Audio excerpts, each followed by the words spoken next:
Delhi BJP प्रवक्ता तेजिंदर बग्गा को शुक्रवार रात 11:30 बजे ड्यूटी मजिस्ट्रेट के सामने पेश किया गया। आपको बता दें कि जहां पर दिल्ली बीजेपी प्रवक्ता तेजिंदर बग्गा के वकील ईपी सिंह ने से खास बातचीत की। हमारे संवाददाता प्रवीण शर्मा ने बग्गा के वकील ने बताया कि मामले की सुनवाई अब सोमवार को होगी। बग्गा की पीठ और कंधे पर कुछ चोट लगी है, जिसकी वजह से मेडिकल करार रिपोर्ट सौंप दी गई है।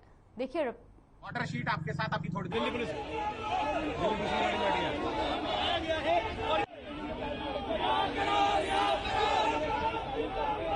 घर चले गए, अपने पिताजी के पास चले गए। एमएम साहब के पास प्रोड्यूस किया। ड्यूटी एमएम साहब जो आज ड्यूटी पर गए उनके सामने उन्हें प्रोड्यूस किया। माइक ऑन कर लियो। हाँ जी बिल्कुल। सर कितनी देर पहले प्रोसीडिंग खत्म हो गई है?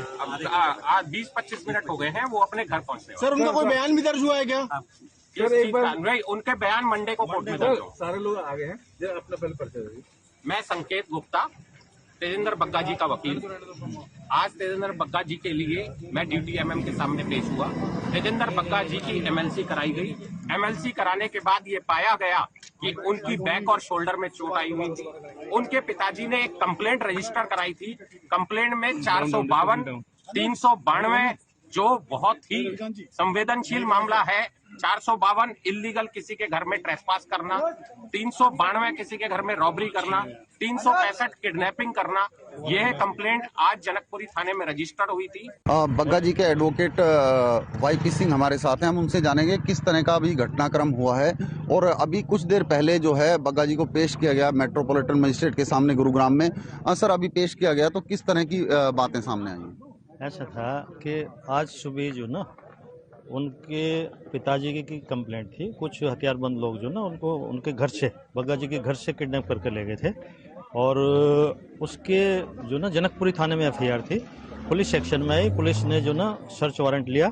सेक्शन 97 सीआरपीसी का प्रोसीजर है। तो सर्च वारंट लेके हरियाणा से रिकवरी हुई, कुरुक्षेत्र से उनकी रिकवरी हुई।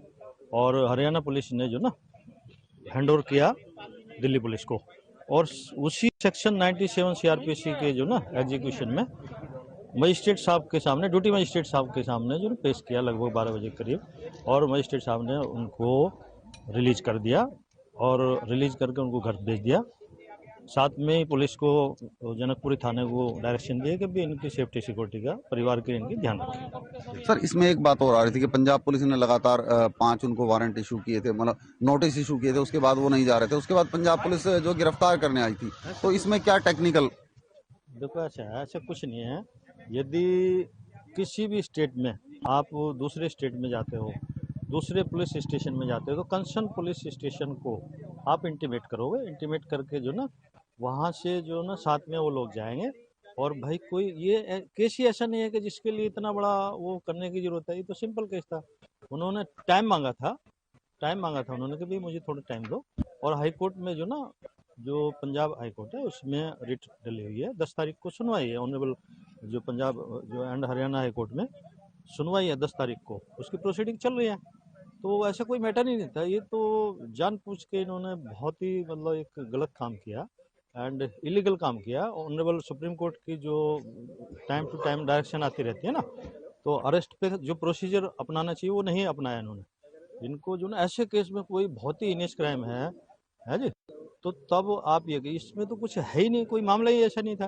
कोई ओनली ट्वीट का मैटर है। तो पार्टी है, पार्टी जो ना एक पार्टी, यदि आप कुछ स्टेटमेंट दे रहे हो तो दूसरी पार्टी अपना स्टेटमेंट दे, उसमें क्या होगा? इसमें कौन, ये तो मैटर ही नहीं था। ये नहीं क्रिमिनल मैटर बनता है।